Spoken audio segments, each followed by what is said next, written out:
I looked at the documents that her attorneys sent to DOJ before all of this, and they have an email between her and her banker, the banker that originated this loan, saying, this will not be my primary residence. And that's probably one of the main reasons that prosecutors would have looked at this and said, it's going to be hard to prove that she intentionally deceived the lender when there is an email exchange in which the lender confirms that this is not going to be her primary residence. But at the end of the day, Scott, it seems like none of that really matters, because Trump said in his text or his social media message to Pam Bondi, which the Wall Street Journal says was meant to be a direct message to Pam Bondi, that and there's been all talk, no action, nothing is being done. What about Comey, Adam, Shifty Schiff, and Letitia? He just told her to prosecute these people, and they're doing it.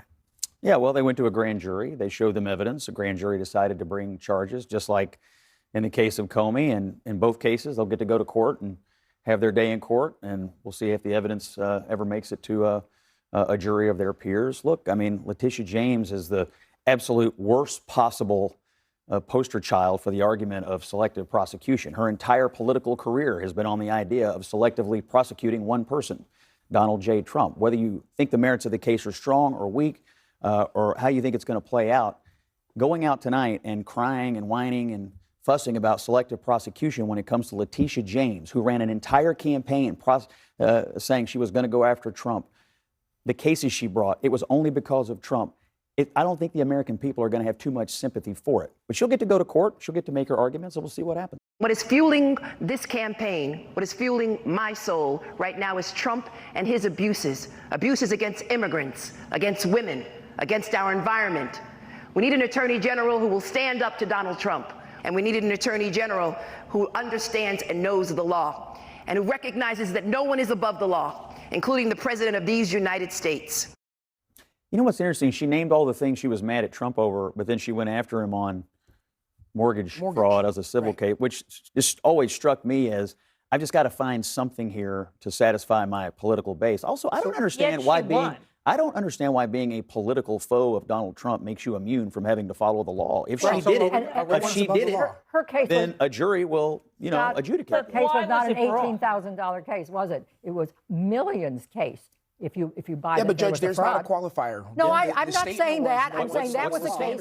That's a case that any prosecutor. I was a former federal prosecutor. Okay. No prosecutor would have brought this case for $18,000. It's just too small. That's the way it works. But for millions, which it wasn't brought, this was not an indictment against Trump. It was a civil case. She tried to bankrupt him. She tried to ruin his life and try to make it so he couldn't run for president. So what are we going to do? She brought forward a case that she thought was meritorious, and it was found that it was meritorious. By the way, thank God she failed in her ultimate goal. Otherwise, we wouldn't be bringing these hostages Scott, on Monday. Wasn't the argument about that case, that civil case that she brought, that there were no victims to the alleged wrongdoing? That was always wasn't that the argument? One of the so then, if you were to apply that to this situation, how do you justify then charging her over $18,000, which by the way, again, like, those are allegations. We don't know if there were communications between her and the mortgage company about the change of a change of status for the property or anything like that.